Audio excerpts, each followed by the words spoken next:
ఆరవ శ్లోకము. మహర్షయః సప్త పూర్వే చత్వారో మనవస్తథా మద్భావా మానసా జాతా యేషాం లోక ఇమాః ప్రజాః. మహర్షయః మహర్షులు, సప్త ఏడుగురు, పూర్వే ముందు, చత్వారః నలుగురు, మనవః మనువులు, తదా అట్లే, మద్భావాః నా నుండి ఉద్భవించిరి, మానసాః మనస్సు నుండి, జాతాః పుట్టిన, ఏషాం వారి యొక్క, లోకే లోకములో, ఇమాః ఈ సమస్త, ప్రజాః ప్రజలందరును. సప్తర్షులు వారికి పూర్వము సనక సనందనాదులైన నలుగురు మహర్షులు మరియు మనువులు మానవ జాతి మూల పురుషులు నా మానసము నుండి ఉద్భవించిరి. వివిధ లోకములలో నిండినట్టి జీవులందరూ వారి నుండే జన్మించిరి. భాష్యము. భగవానుడు విశ్వములోని జనసముదాయపు వంశ క్రమానుగత సారాంశమును ఇక్కడ వివరిస్తుండెను. ఆ దేవాదిదేవుని శక్తి నుండి తొలుత హిరణ్య గర్భుడని తెలియబడు ఆది జీవుడైన బ్రహ్మదేవుడు ఉద్భవించెను. తరువాత బ్రహ్మ నుండి సనకుడు, సనందుడు, సనాతనుడు, సనత్కుమారుడను నలుగురు మహర్షులు 14 మనువులై ప్రకటమైరి. ఆ తరువాత సప్తఋషులు ఉద్భవించిరి. ఈ 25 మహాపురుషులు విశ్వములోని జీవులందరికీ ప్రజాపతులుగా ప్రసిద్ధి చెందిరి. అసంఖ్యాకములైన విశ్వములలో అసంఖ్యాక లోకములు కలవు. ప్రతి లోకము వివిధ రకముల జీవులతో నిండి ఉండును. వారందరూ ఆ 25 ప్రజాపతుల నుండే జన్మించిరి. శ్రీకృష్ణుని కృపచే విశ్వసృష్టి జ్ఞానమును పొందుటకు పూర్వము బ్రహ్మదేవుడు 1000 దేవతా సంవత్సరములు తపమాచరించెను. తరువాత బ్రహ్మ నుండి సనక, సనందన, సనత్కుమారులు, ఆ తరువాత రుద్రుడును, పిమ్మట సప్తఋషులు ఉదయించిరి. ఈ విధముగా బ్రాహ్మణులు మరియు క్షత్రియులు మున్నగు వారందరూ భగవంతుని శక్తి నుండి ఉద్భవించినట్టి వారే. కనుకనే బ్రహ్మదేవుడు పితామహునిగా తాత మరియు శ్రీకృష్ణుడు తాతకు తండ్రి అయిన ప్రపితామహునిగా తెలియబడెను. ఈ విషయము భగవద్గీత 11వ అధ్యాయము 39వ శ్లోకములో చెప్పబడినది. 7వ శ్లోకము. ఏతాం విభూతిం యోగం చ మమ యో వేతి తత్వతః సోవికల్పేన యోగేన యుజ్యతే నాత్ర సంశయః. ఏతాం ఈ సమస్త, విభూతిం వైభవమును, యోగం యోగశక్తిని, చ కూడా, మమ నా యొక్క, యహ్ ఎవడు, వేతి తెలుసుకొనును, తత్వతః యథార్థముగా, సహ అతడు, అవికల్పేన నిశ్చితముగా, యోగేన భక్తియుక్త సేవతో, యుజ్యతే నెలకొనును, నా అత్ర ఇక్కడ, నా సంశయ సందేహము లేదు. నా ఈ దివ్య విభూతులను యోగశక్తిని యథార్థముగా ఎరిగినవాడు విశుద్ధ భక్తియుక్త సేవలో నెలకొనగలడు. ఈ విషయములో ఎట్టి సందేహము లేదు. భాష్యము. దేవాదిదేవునికి సంబంధించిన జ్ఞానము ఆధ్యాత్మిక పరిపూర్ణత్వపు అత్యున్నత దశ. దేవాదిదేవుని వివిధ దివ్య విభూతులలో దృఢ నిశ్చయము కలుగనిదే ఎవ్వరును పూర్తిగా భక్తియుక్త సేవలో నెలకొనలేరు. సాధారణముగా జనులు భగవంతుడు గొప్పవాడని ఎరిగినను అతడు ఎట్లు గొప్పవాడు అనే విషయమును వివరముగా వారెరుగరు. ఆ వివరములు ఇక్కడ సమగ్రముగా తెలుపబడినవి. భగవంతుడు ఎట్లు గొప్పవాడో వాస్తవముగా ఎరిగినప్పుడు మానవుడు సహజముగానే శరణాగతుడై భగవంతుని భక్తియుక్త సేవలో నెలకొనును. అతడు భగవంతుని దివ్య విభూతులను యథార్థముగా ఎరిగినప్పుడు శరణాగతుడగుట కంటేను అతనికి మరొక మార్గము లేదు. ఈ వాస్తవ జ్ఞానమును భగవద్గీత, శ్రీమద్భాగవతము వంటి ఇతర గ్రంథములలో గల వర్ణనల నుండి ఎరుగవచ్చును. విశ్వమంతటా ఈ విశ్వపాలన కొరకు నియమించబడిన అనేక దేవతలు కలరు. వారిలో బ్రహ్మ, శివుడు, సనక, సనందనాది కుమారులు, ఇతర ప్రజాపతులు ప్రధానులు.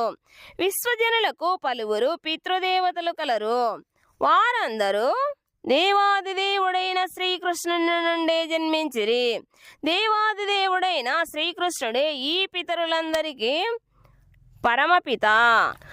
నిజమునకు ఇవన్నీ శ్రీకృష్ణ భగవానుని కొన్ని విభూతులు మాత్రమే. ఈ విభూతులలో దృఢ విశ్వాసము కలిగిన మానవుడు గొప్ప శ్రద్ధతో ఎట్టి సందేహము లేకుండా శ్రీకృష్ణుని అంగీకరించి భక్తియుక్త సేవలో నెలకొనును. శ్రీకృష్ణ భగవానుని ప్రేమయుక్త సేవ పట్ల ఆసక్తిని మరియు శ్రద్ధను పెంపొందించుకొనుటకు ఈ ప్రత్యేక జ్ఞానము ఎంతో అవసరము. శ్రీకృష్ణ భగవానుని దివ్యత్వమును ఎరుగుటలో ఎవ్వరును నిర్లక్ష్యము వహింపరాదు. శ్రీకృష్ణుని దివ్యత్వమును ఎరిగి మానవుడు హృదయపూర్వకముగా భక్తియుక్త సేవలో ప్రతిష్ఠితుడగును. 8వ శ్లోకము. అహం సర్వస్య ప్రభవో మత్తః సర్వం ప్రవర్తతే ఇతి మత్వా భజంతే మాం బుధా భావసమన్వితాః. అహం నేను సర్వస్య అన్నింటికిని ప్రభవః జన్మ కారణమును మత్తః నా నుండి సర్వం సమస్తమును ప్రవర్తతే ప్రభవించును ఇతి అని మత్వా తెలుసుకొని భజంతే భజింతురు మాం నన్ను బుధాః బుధజనులు పండితులు భావ సమన్వితాః అధికమైన శ్రద్ధతో కూడిన వారై సమస్త ఆధ్యాత్మిక మరియు భౌతిక జగత్తులకు నేనే కారణభూతుడను. సర్వము నా నుండియే ఉద్భవించును. ఈ విషయమును సంపూర్ణముగా ఎరిగిన బుధజనులు నా భక్తియుక్త సేవలో నెలకొని నన్ను హృదయపూర్వకముగా భజింతురు. భాష్యము. వేదములను పరిపూర్ణముగా అధ్యయనము చేసిన వాడు శ్రీ చైతన్య మహాప్రభువు వంటి ప్రామాణికాచార్యుల నుండి జ్ఞానమును ఆర్జించినట్టివాడు. ఆ బోధనలను ఏ విధముగా ఆచరించవలనో ఎరిగిన వాడై పండితుడు శ్రీకృష్ణుడే భౌతిక ఆధ్యాత్మిక జగత్తుల రెండింటిలోని సమస్తముకు మూలాధారమని ఎరిగి దేవాదిదేవుని భక్తియుక్త సేవలో సుస్థిరుడగును. అర్ధరహిత వ్యాఖ్యానములచే గాని మూర్ఖులచే గాని ప్రభావితుడు కాకుండా తన భక్తి మార్గము నుండి వైదొలగకుండును. వైదిక గ్రంథములన్నీ శ్రీకృష్ణుడే బ్రహ్మకు శివునకు ఇతర దేవతలకు కూడా కారణభూతుడను విషయమును అంగీకరించెను.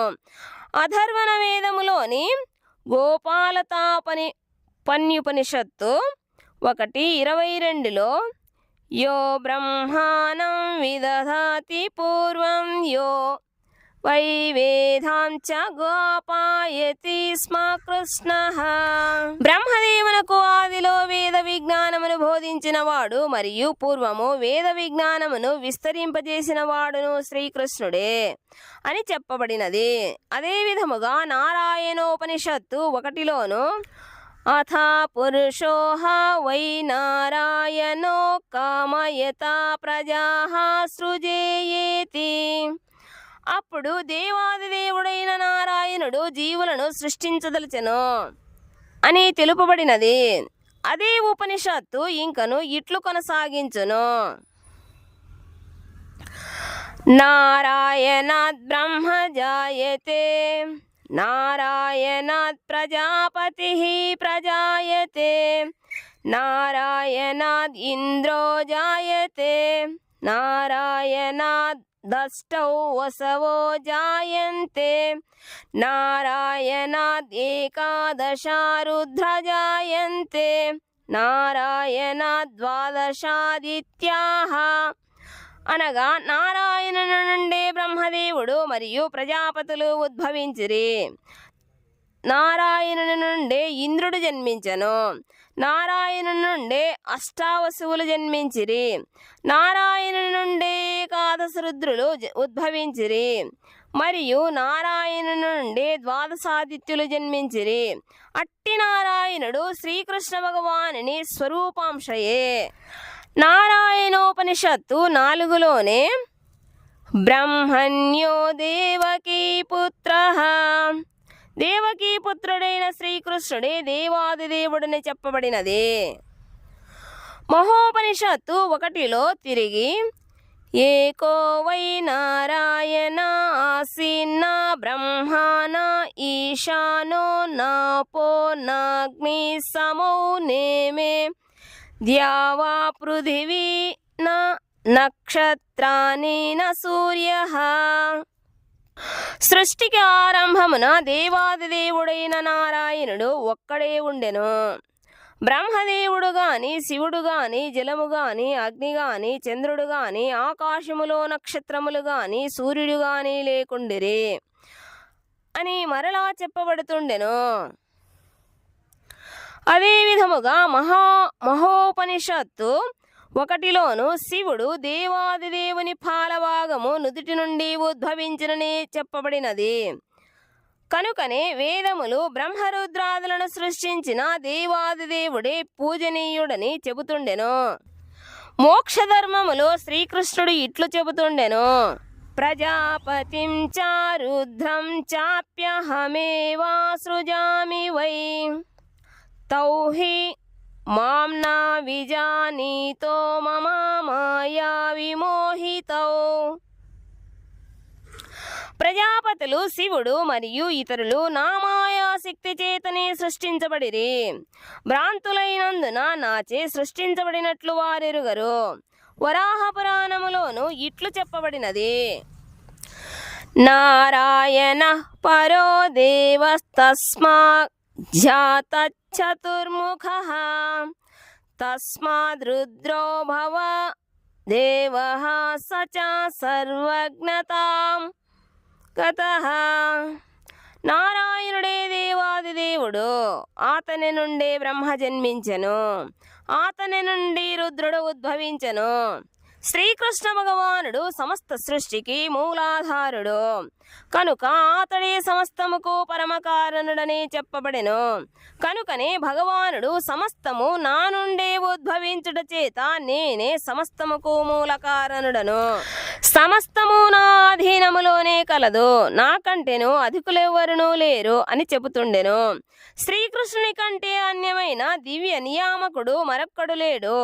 ప్రామాణికుడైన ఆధ్యాత్మికాచార్యుని నుండి వైదిక గ్రంథముల ఆధారముతో శ్రీకృష్ణుని గూర్చి ఈ విధముగా అవగాహన చేసుకునినవాడు తమ శక్తినంతటిని కృష్ణ చైతన్యములో నిమగ్నము చేసి నిజమైన పండితుడగును. అట్టివానితో పోల్చి చూచినచో శ్రీకృష్ణుని గూర్చి యథార్థముగా ఇరుగని ఇతరులందరూ మూర్ఖులే. కేవలము మూర్ఖుడు మాత్రమే శ్రీకృష్ణుని సాధారణ వ్యక్తిగా భావించును. కనుక కృష్ణ చైతన్యవంతుడు అట్టి మూర్ఖుల వాక్కులచే ఎన్నడూనూ భ్రాంతి చెందరాదు. అతడు భగవద్గీతపై గల అప్రమాణిక వ్యాఖ్యానాలను మరియు వివరణలను తిరస్కరించి కృష్ణ చైతన్యములో దృఢ నిశ్చయము మరియు స్థిరత్వముతో కొనసాగవలెను.